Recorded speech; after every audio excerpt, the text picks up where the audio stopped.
You're watching TVC Breakfast. Let's get to our next discussion now. Globally, more than 200 million people use illegal substances like cocaine, cannabis, methamphetamine, codeine, tramadol, among others. This is according to the United Nations Office on Drugs and Crime.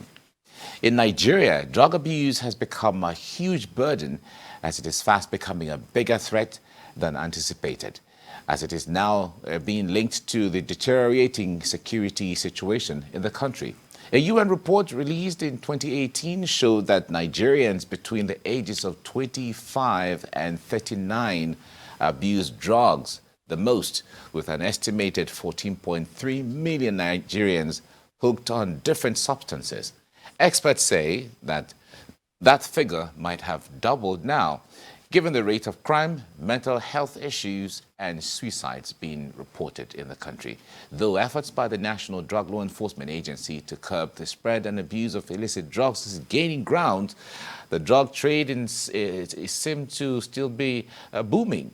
Now, the concern now is that if this persists, what will be the state of Nigeria in the coming years when it comes to leadership and economic development? So joining us in the studio is the National Chairman, Association of Community Pharmacists of Nigeria, Adewale Oladigbolu. It's nice to have you join us. Thank you very much. Great. Very warm greetings to you. Now, this issue of drugs, we have had different times where we talk about this, but break it down to us in very simple terms. Why do we have increased rate of substance abuse? Substance abuse it has a spectrum. There's a time that there's an inlet period, and then there's a progression. Once you get hooked on it, then the person needs help to get out of it. So that raises a demand for it. Exactly. So our best bet is prevention, not getting people into drugs. Now, drugs are widely available in Nigeria, and that's a very big factor that is making it to boom. Drugs are widely available. You can have very highly classified medicines in the open drug markets. You can have them in the streets. In fact, the malams are selling them on the roadside. My pharmacy is located in Port Harcourt, and it will surprise you. Sometimes ago, I just interviewed somebody who wanted a control medicine. And I said, oh, you can't get it. We don't dispense it without doctor's prescriptions. And there's a reason for that. And I have a set of books to address when I dispense it. There are forms I need to fill that goes to federal government agencies. He said, why are you talking like this when I can get it from the Malam down the road? And he actually went to the Malam down the road and then got tramadol. You just wanted your own quality and you're not ready to pay. Then got it. Exactly. So you can imagine, drugs are freely available, and that's fueling the epidemic that we have. The rate of drug abuse, like you rightly said, is almost 15%. That's more than double the global average. Can you break down the demographics of this drug? We understand that there's also a class element to it. There is, can you tell us how intense this is in this regard?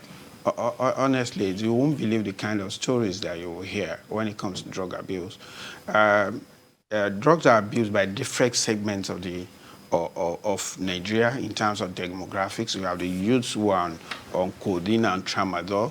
You have ladies buying some class of drug for their boyfriends to enhance performance. You have the boys who want to belong, who are getting hooked on drugs. Then you have the high-class people who are getting involved with more sophisticated medicines. The one you used to hear about, the cocaine, the heroin, pentacillins, and all the rest. People are getting hooked. Then you have some class of people that you will never believe. They have gone to see orthodox help. They have gone to a hospital. The doctor has prescribed medicines for them without appropriate counseling from pharmacists and all the rest. They like these medicines and they continue using it. It took me almost 3 years before I took somebody off tramadol, went in for a procedure, was placed on tramadol because of pains, resumed work in the market after the surgery and the wound has healed, resumed work in the market, and then she felt some pain. And then she went back to tramadol. And for 2 years down the line, she was on it. Hooked on it. Yeah. until she came to my office and I said, "Madam, why are you taking this medicine?" She said, "I take it. If I don't take it, I can't sleep well at night. I get agitated. My heart will be my heart will be pumping faster than normal. But once I take it, I'm okay." So what I have to do as a pharmacist, I've had tremendous training based on UNODC course we call Universal Treatment Curriculum. So because of those trainings, I was able to take all of the drugs. Now, if she's across the road and she sees me here, she have to wave because she's just happy with what I've done. No, sorry. We're talking about the biological aspect of it. Yes. There is a social, cultural underpinning to this. Yes. You know, I first of all describe the fact that an average person who is hooked on drug will take a dose that may be enough to kill somebody that is not hooked on drug. We call that tolerance. Yes, now. Yes. There are people who drink, let me use alcohol, common drug, for example. Common drug, not illicit, but it's a drug of abuse, right? Some people will take 1 carton of beer. If you are not a if you are somebody who if you are not a non-alcoholic, if you take 1 carton at a go, you may pack up. Do you understand what I'm saying? So once people start taking medicines, abusing drug, their body develop a form of tolerance to the drug over time, and they keep increasing the dose. For it to have impact. They'll have the same effect. It's a battle between immunity and impunity. Yeah, so if you start abusing a drug and you are taking 500 milligrams, for example, after some time, you won't have that same impact that the 500 milligrams used to give to you. So you hop it. Yes. You hop it. And gradually, that's the tolerance we develop until you start taking maybe like 2,000 milligrams. Whoa. Meanwhile, ordinarily, 12,000 milligrams is enough to kill somebody. So that's the biological aspect of it. Once you start taking drug, there is tolerance, and then your body keeps demanding for it. So and then it becomes less effective, then you have to raise the... You have to raise the bar. And then the drug, your whole life is like a white sheet of paper. The drug is just a dot on it initially. Then it keeps spreading. It keeps spreading until it occupies the whole that white sheet of paper. Why is it like that? Ordinary pleasures of life do not make sense to you again. Things like natural, like sex, for example, is no longer central to you. Family life, staying with your family, is no longer important to you. Staying in a conducive environment is no longer important to you. All that is important is the drugs. You can be in a very dirty environment. You don't mind. You can wear any kind of dress. It does not matter. Now, I'm seeing on this issue of the social underpinning. Yes. Is it to be related to the poverty in society, to the lack of values in society, or the fall of values in society? And also, is it also related to the circumstances of the poor and circumstances of the rich? Because I know the children of the rich, I know that a number of them are hooked on this. That's what I mean by the demographics and also the social underpinning. You're absolutely correct. But there's something that is always playing in my mind. When you say you are pushed to something because of your social circumstances, I say, how many of us will be pushed into that kind of thing? For example, you steal because you are poor. You understand? Then all of us should be stealing. Exactly. You understand? Exactly. So far all of us are not stealing. Or you rob because you are poor. So far all of us are not stealing. That means there's something that is within your control. So your social strata does not determine whether you should be hooked on drug or not. But some people use it as an excuse. Yeah, it's not an excuse at all. It's not an excuse at all. It is because basically drug abuse is fueled by, one, the presence of the drug, the abundance of the drug in our society, the uncontrolled availability of those drugs is number one. Two, remember that simple thing that we call peer pressure. You understand? Your friends are taking it and they are saying, look, when you take it, it's like this, it's like that. Yeah, so that's a social element. So you get into it. You get into it without knowing that once you get hooked into it, then there are other implications of life. Then the breakdown in the social fabrics too is there. You can imagine a family. I pity Lagosians. I'm very sorry. Due apologies. You go out in the morning, your children go the different directions, and then when you come back at night, they are already sleeping. And you are tired. And you are tired. And then you fall off and sleep. Before they wake up, your don't heart know will what's begin. going on. The next morning, the cycle continues. So we need to re-engineer that kind of scenario.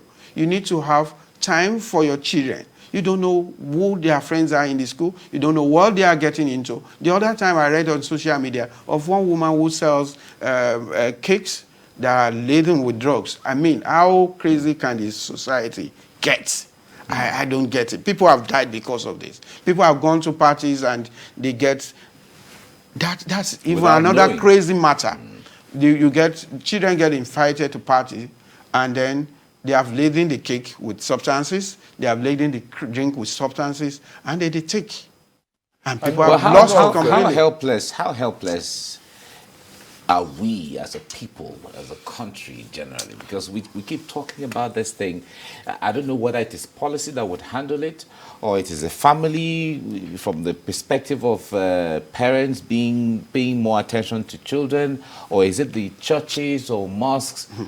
How helpless are we? Or we are indeed,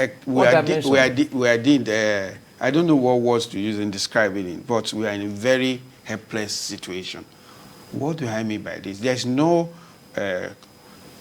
sync effort from every person that is involved to get out of this. There's not. Policy. NDLA is doing its own. UNODC is doing its own. Pharmacists are doing their own, doctors are doing their own. Do you understand? Whereas if all of us sit down together and design a scheme, that scheme can work, right? NAFDAC has issued control on some medicines, but those medicines, pharmacists are expected to do documentation when you are even dispensing them for a very good reason.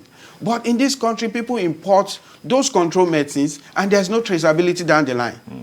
If there's traceability down the line, I will know what quantity of a control medicine you have given to a particular wholesaler. And then I will go to the retailer and say, who have you sold those medicines to? That is a starting point. You have to police the supply chain in such a way that those drugs are not freely available. But I will give you a test. Go to Idumota and look for tramadol, look for pentacillin. You are going to get, but don't be this properly dressed when you go there. Right? So there's a code to it. Yeah. Why must we, as a leading black nation, still tolerate open drug market in Nigeria? Why? It's painful. As if we don't have brains again. Right?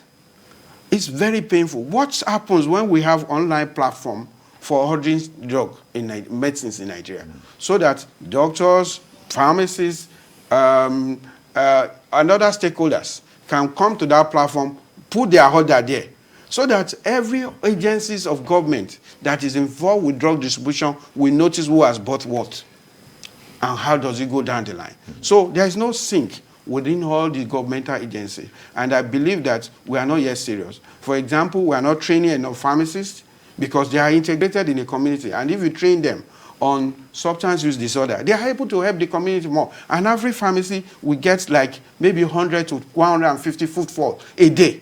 That's the point of contact with the community. I can observe and I can notice that, oh, something is wrong with this pattern of behavior. I have been in my pharmacy before, and somebody that is thinking from marijuana just came in, and my people blocked him. You can't say, okay. And I said, no, let him come in. I said, let him come in. And he sat down. And he laid his complaint. When he finished, I said, I would address all this. You won't have to pay anything. But tell me something. Why do you do this to yourself? He said, what? And I told him, you are smoking marijuana. You are stinking. As we were talking, his friends were calling him persistently. And I gave him 2 sheets of paper. Write the advantages for me. And then write the disadvantages. And then we studied it together. I said, can you see? You are not gaining anything from it. I said, what are you studying? He said, architecture. I said, look at me very well. I'm now your friend. You mean tomorrow I will have money, I want to design a house, I will give it to you? Or maybe the local government chairman of your community is now sold to your family. Do you think they will give it to you? He said, no. By the next time he came, we all could not recognize him again. The only son of his parents. It was better. That's why some people can do it. I remember a classmate of mine from secondary school who should have been a CEO of a bank now. I don't know where he is now. Very brilliant. I mean, it's... I don't even know where he is. Some of our classmates, schoolmates, was a year ahead of some of our schoolmates. Where is he? I mean, we were also together in the university. Like this guy, he got into the corporate world, screaming to the top. And that's how I screamed out of.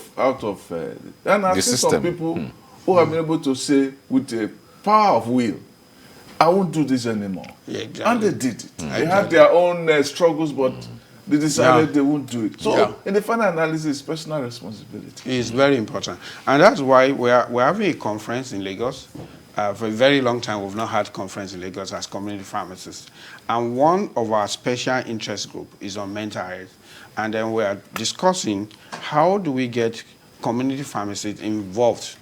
We need to have enough of them. There are over 6,500 community pharmacies in Nigeria. If all of them are involved with drug abuse, with detection, with the prevention, then with the treatment, because most of the time, the treatment is psychosocial support. You understand? It's a talking therapy. So if they are involved with all these 3 levels of care, then we might begin to see a situation where there is a control in Nigeria. Okay.